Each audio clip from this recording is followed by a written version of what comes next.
ஒரு ஒரு பெரிய பஞ்சாயத்து கூட்டிட்டு இருக்கு இளையராஜா விவகாரம். ஏற்கனவே சொல்லியிருந்தேன், நான் முதலே சொல்லிட்டேன், திருதண்டி சின்னஜியர் அவர் நவீன ராமானுஜர். அவர்லாம் வந்து அன்டிஸ்பியூட்டட் ஒரு பிராமின் பர்சனாலிட்டி, ஒரு எக்ஸ்ட்ராடனரி சோலு, எலிவேட்டட் சோலு. அவர்லாம் ஈக்குவலா நீங்க ஒரு இன்னொரு மனிதர் இந்த பூமியில இல்லை. அப்படிப்பட்டவர் இளையராஜாவை ஒரு ஃபங்க்ஷனுக்காக கூப்பிடுறாங்க. இது நேற்று நடந்தது. அந்த காலையில ஆல்மோஸ்ட் வந்து இன்னைக்கு மாதிரி நேற்று சாயந்தரம் எல்லாமே முடிஞ்சிருது. அப்போ அந்த ஒரு யாரோ இளையராஜாவுடைய ஏற்கனவே ஏற்றின சில சாங்ஸ்லாம் பாட வைக்கிறாங்க.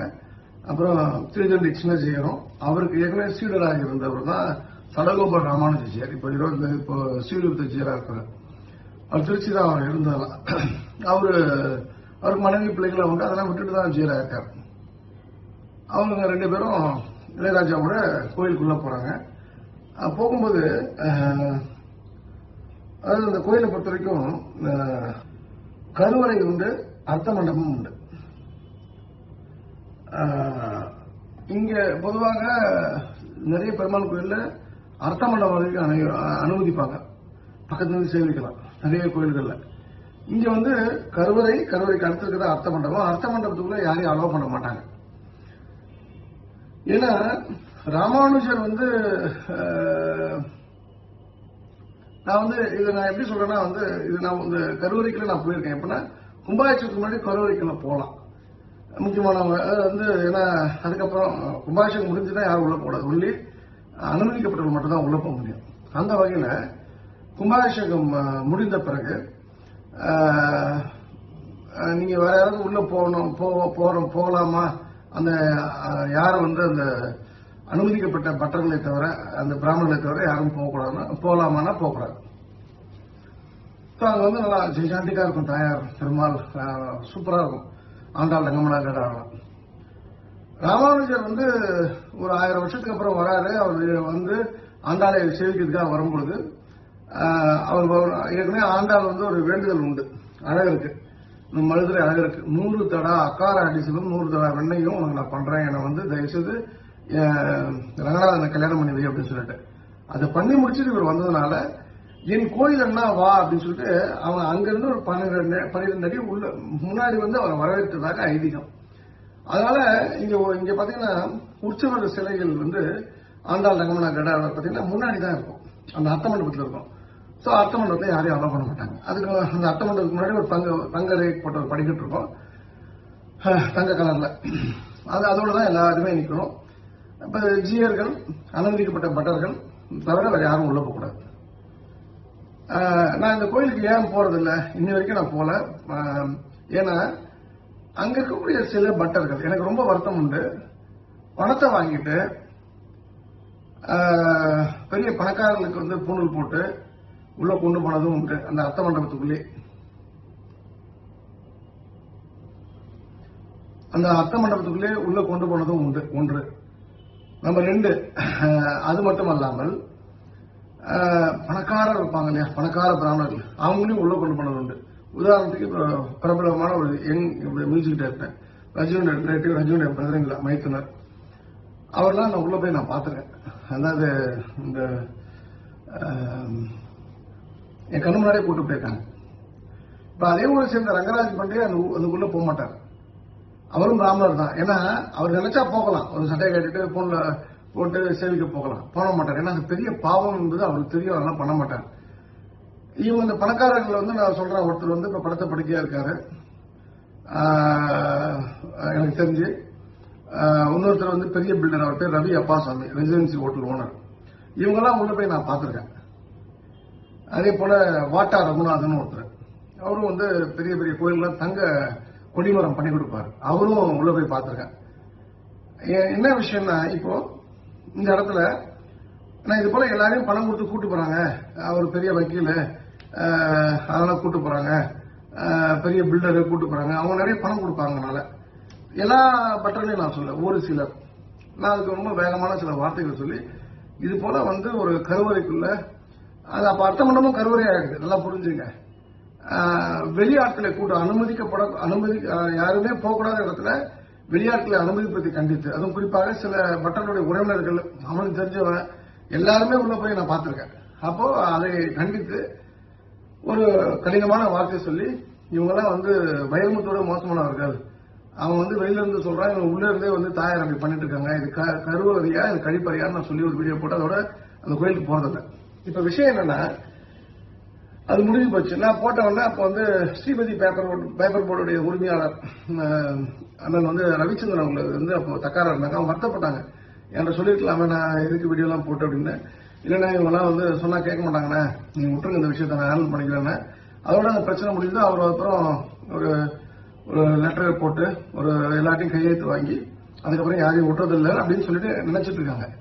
இப்ப இங்க விஷயம் என்னன்னா, என்னுடைய இதுல 2-3 கருத்துக்கள். நேற்று இளையராஜா உள்ள போகும்போது திருதெல்லிஜியரும் சடகோபால் ராமானுஜரும் அந்த அர்த்தமன்றத்துக்குள்ள போயிடுறாங்க. அவங்க போகலாம். அந்த படிக்கட்டுக்கு வெளியில இளையராஜா நிறுத்தப்பட்டார், அப்ப தாழ்த்தப்பட்டவன் போகக்கூடாதா அப்படின்னு ஒரு கும்பல். இதுல ஒரு விஷயம் தாழ்த்தப்பட்டவன் போகக்கூடாது, இதைதான் நாங்க எதிர்க்கிறோம், கருவறைக்குள்ள பிராமண எல்லா ஜாதியும் போகணும்னு சொல்லிட்டு ஒரு கும்பல் காலிருந்து வைரல். இன்னொரு கும்பல், நான் என்னோட இயக்கம் சார்ந்த என்னோட அன்பு சகோதரர், என் வீட்டில் ஒரு மூத்த ஒரு உறுப்பினர் அப்படின்னு சொல்லலாம், சரவணா கார்த்திக். அவர் தான் ஒரு தெளிவா ஒரு வீடியோ பதிவு ஸ்ரீ டிவி கொடுத்திருந்தார். என்ன சொன்னார்னா, இதுதான் ரூலு, நாங்க இதுல யாரும் போறதில்லை, யாருமே அனுமதிக்கப்பட மாட்டாங்க, இளையராஜாவும் நின்றுட்டாரு அப்படின்னு சொல்லிட்டு. அதாவது ரூல் படி கோயில் நிர்வாகம் நடந்துருச்சு அப்படின்னு ஒரு பார்வை. இன்னொரு பார்வை, இதுதான் நாங்க சொல்றோம், இந்த பார்ப்பான் சொல்ற பிராமணர்கள் நம்மளை கெடுத்து காலி பண்றாங்க, இதுதான் சனாதனம், இதைதான் நான் எதிர்க்கிறேன், வேற இருக்க விரும்புகிறேன் சொல்லி மக்களை திசை திருப்பி ஒரு அரசியல் பண்ணு ஒரு செட் ஆஃப் பீப்புள். சோ முதல் பார்வை பார்க்கறதுக்கு, ஐயோ இளையராஜா இவ்வளவு பெரிய அரசியல் இசைஞானி, அவரை உள்ள விடாம தடுத்துறாங்களே, திருச்சியில பொண்டாட்டி 2 பிள்ளைங்க உள்ள அந்த பிராமணர் பூணல் போட்டு ஜீரானோன்னு அவரெல்லாம் உள்ள போறாங்க அப்படின்னு ஒரு பார்வையை கொண்டு வராங்க. இன்னொரு பக்கம் இல்ல அவர் தடுக்கப்படல, அவர் அது வரைக்கும் தான் அனுமதி, யாரா இருந்தாலும் அது வரைக்கும் தான். இப்ப முன்னாள் முதல்வர் வராரு, அவர் 2 நாளைக்கு முன்னாடி சாமி கும்பிட்டாரு, ஓ பன்னீர்செல்வம், அவரும் அங்கதான் சாமி கும்பிட்டாரு, உள்ள அனுமதி இல்லை அப்படின்றது ஒரு ஜென்யூனான வாதம். இது 2வது பார்வை. 3வது ஒரு பார்வை இருக்கின்றது. இப்ப அந்த கோயில் ஈவோவாக சக்கரை அம்மான் அப்படின்னு இருக்காங்க, திருமலை நாயக்கர் வழியில வந்திருக்கணும் அவங்களாம். அந்த அம்மாவுக்கு நான் சேலஞ்ச் பண்றேன். சென்னைத்துறைன்னு ஒரு ஜாயிண்ட் கமிஷனர் இன்னைக்கு இளையராஜா விஷயத்துக்கு ஒரு பிரஸ் ரிலீஸே கொடுக்குற, கலெக்டர் கொடுத்த லெட்டரை ரிலீஸ் பண்றாங்க. அது மாதிரி சம்பவம் நடக்கல, 2 ஜியர் தான் போனாங்க, இளையராஜா இங்கதான் நின்று சாமி கும்பிட்டாரு, அங்க எந்த தவறும் இல்லை அப்படின்ற ஒரு விஷயத்த சொல்லியிருக்காங்க. அந்த செல்லத்துறை ஜாயிண்ட் கமிஷனருக்கும் நான் சொல்றேன், மதுரை ஜாயிண்ட் கமிஷனருக்கும், அரசாங்கம் உங்களுக்கு சம்பளம் கொடுக்குது இல்லையா, உங்களுக்கு எவ்வளவு சலுகைகள் கொடுக்குது, கொஞ்சம் அந்த சீட்டை விட்டு நகர்ந்து என்ன நடக்குதுன்னு போய் ஆண்டாள் கோயில பாருங்க. நான் இப்பவும் சொல்றேன், அந்த அர்த்த மண்டபத்தில் இளையராஜா அனுமதிக்கப்படாது அப்படின்ற விஷயமே கிடையாது, அங்க யாருமே போகக்கூடாது, அவ்வளவுதான். அந்த வாதமே தப்பு. இந்த திராவிட சிந்தனையாளர்கள் சொல்லியிருந்தாங்கன்னா அதை நான் வன்மையா கண்டிக்கிறேன். 2வது வலதுசாரி, இது இடதுசாரி. வலதுசாரி இல்ல சரியா தான் நடந்த வாதமும் சரி, அது எந்த தவறும் கிடையாது, கரெக்ட் தான். ஆனால் இது 2மே இல்லாமல் இன்றைக்கும் ஆண்டாள் கோயில்ல பணம் கொடுத்தா அர்த்த மண்டபத்துக்குள்ள போய் அந்த கோவில் சம்பந்தம் இல்லாத பக்தர்களும் அவங்களோட உறவினர்களும் உள்ள போறாங்களா இல்லையான்றதை நீங்க பாருங்க. நான் சொல்றது தவறுனா, நீங்க இப்ப நான் சொன்னா கேமரா உங்ககிட்ட இருக்கு, நீங்க தான் கண்டுபிடிக்கணும். எனக்கு தெரியும் 100% பணத்தை வாங்கிட்டு உள்ள விடுறாங்க, எல்லா பட்டரும் அங்க 10 பட்டர் வேலை பார்க்கணும்னா 2 பேரும் 3 பேரும் இந்த விஷயம் 2 பேர் எனக்கு தெரிஞ்சு பண்றாங்க. இதுல என்னன்னா நான் சாபமே கொடுக்குறேன், அந்த பட்ட குடும்பம் நல்லா இருக்காது, 100% நல்லா இருக்காது. அது தாயாரை வைரமுத்து அசிங்கப்படுத்தியதை விட மிக மோசமான செயல்களாக அவங்க செயல்கள். போறான் பாத்தீங்களா, அந்த பணத்தை வாங்கிட்டு பணத்தை கொடுத்துட்டு உள்ள போய் அதை விட பெரிய பாவம். அவங்களும் நல்லா இருக்க முடியாது. இப்போ சொல்றேன், இப்போ அந்த தவறு இருக்குது. சக்கரையம்மாள், நீங்களாம் ஒரு நேர்மையானவர் அப்படின்னு சொல்லிட்டு அந்த திருச்செந்தூர் வட்டாரத்துலாம் உங்களை பத்தி கேள்விப்பட்டு உங்களை பார்த்தது இல்ல. கொஞ்சம் தயவுசெய்து சீட்டை விட்டு எழுந்து வெளியில போய் பாருங்க, 1க்கு 4 கேமரா போடுங்க. கூட்ட நெரிசல்ல எப்படி அழகா உள்ள ஆட்களை கூட்டு போறாங்க, என்ன எவ்வளவு பணம் கலெக்ஷன் ஆகுது பாருங்க. It is open challenge. நான் சொன்னது தவறு அப்படின்னு சொன்னா நீங்க அதை ப்ரூவ் பண்ணிட்டீங்க, சொக்கனிங்க அது மாதிரி நடக்கணும்னா நான் ஆண்டாள் கோயில் முன்னாடி தீ குளிச்சு செத்து போறேன். இது இட்ஸ் ஓபன் சேலஞ்ச், அவ்வளவுதான். ஏதாவது விளையாட்டுக்கெல்லாம் பேசுற விஷயம் கிடையாது. ஆண்டாள் வந்து உங்களுக்கு வருமானத்தை கொடுக்கக்கூடிய சாமி. எனக்கு அது உயிர், எனக்கு பிச்சை, அவ போட்ட பிச்சை தான் எனக்கு என்னோட வாழ்க்கை. அவளாலதான் வந்து இந்த சுவாசமும் இந்த பார்வையும் இந்த கேட்பதும் இந்த பேசுவது எல்லாமே. அவள் இல்லைன்னா ஒரு பெரிய டீமே இல்லை, பெரிய அமைப்பே இல்லை. அவளுக்கான ஒரு ஜனங்கள் இல்லை. இப்படி வெள்ளையம்மா கூட ஒரு 12,000 பேர் செத்து போனாங்களா வெள்ளையம்மாக்கு முன்னாடி, அது போல இன்னைக்கும் ஆண்டாளுக்காக 10,000 பேர் இல்லை 1 லட்சம் பேர் செத்து போறதுக்கு ரெடியா இருக்காங்க.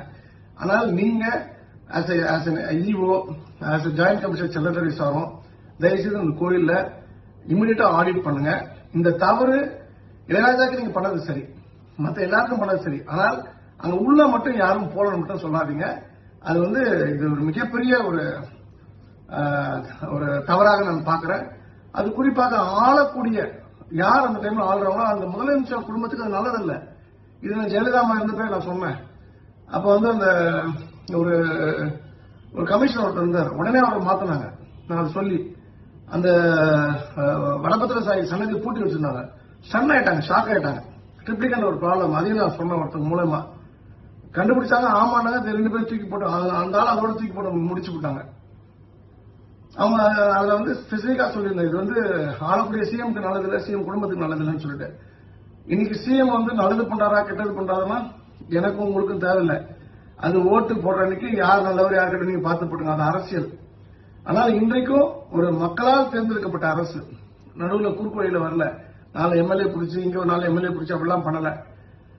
மக்கள் ஆத்மார்த்தமா ஓட்டு போட்டு பெரும்பான்மை ஒரு அரசாக இந்த அரசு இருக்கின்றது. அப்போ அந்த அரசு 2 வருஷம் இருக்க போதுன்னா அதோட முதலமைச்சர் நம்ம ஓட்டு போட்டாலும் போடாலும் நமக்கான முதலமைச்சர், அவருக்கு ஏதாவது தீங்கு வருகின்றது, அவர் குடும்பத்துக்கு வருகின்றதுன்னா அது என்னை பொறுத்த வரைக்கும் நான் ஏற்றுக்கொள்ள மாட்டேன். இந்த ஒரு 2 பேர் பண்ணக்கூடிய தவறுகளால ஒரு அரசாங்கத்தை நிர்வகிக்கக்கூடிய ஒரு தலைமகனுக்கும் அவர் குடும்பத்துக்கும் ப்ராப்ளம் வரும் என்பது உண்மை. அந்த வகையில இன்டைரக்ட்லி ஒரு சிஎம்கே வந்து ஒரு அகெயின்ஸ்டான ஒரு விஷயத்தை பண்றதுனால இது தேச துரோக வழக்காகவே நீங்கள் பதிவு செய்யணும். இது ரொம்ப சீரியஸான விஷயம். சோ இதுதான் வந்து உண்மையான பார்வை ஆண்டாள்களை பொறுத்த வரைக்கும். இது வந்து இவங்க மாறலன்னா மாறுவாங்க, மாற்றுவேன், இது 100% மாற்றுவேன். இது நான் வந்து வேற ப்ரியாரிட்டி வேலைலாம் இருக்கு, அதனாலதான் வந்து நான் இது சீரியஸா எடுத்துக்கல. Just wait and see. இது வந்து open challenge for mister Sakkarai Ammal and mister Selladurai joint commissioner of HRMC. இது ஏதோ தனி மனித தாக்குதல்லாம் கிடையாது. என் அமைப்பு சார்பாக நான் வரவே இல்லை. விஎஸ்பி வட தமிழகத்தில் அதெல்லாம் ஒன்றும் எல்லாத்தையும் தூக்கி வச்சிருக்காங்க. இது தனி சொக்கலிங்கமாக இதுக்காக நீங்க என் மேல வந்து வழக்கு போட்டு என்னை வந்து இந்த சாத்தாங்குளத்தை அடிச்சு சாவடிச்ச மாதிரி சாவடிக்கணும்னு முற்பட்டா கூட நான் வந்து அந்த சாவை ஏத்துக்கிறேன். ஆனா நான் சொன்னது தப்புன்னு ப்ரூவ் பண்ணி நான் சாவடிங்க. அதுக்கு முன்னாடி கொஞ்சம் வேலை பாருங்க. இதுதான் மை ஹம்பிள் ரிக்வெஸ்ட். இந்த அருமையான வாய்ப்பு திருச்சி தாய் ஆண்டாளுக்கு மனமாக வேண்டி மீண்டும் நாளை இரவு சென்னையிலிருந்து உங்களை சந்திக்கின்றேன். ஆடி ஆடி இடம் கரைந்து பாடி பாடி கண்ணீர் மல்கி எங்கும் நாடி நாடி நரசிங்கா என்று வாடி வாடும் வானதிலே எல்லா புகழும் ஆண்டாளுக்கே. நரசிம்மன் திருடியிலே சரணம். நன்றி, வணக்கம். சரணம். கிருஷ்ணார்ப்பணம்.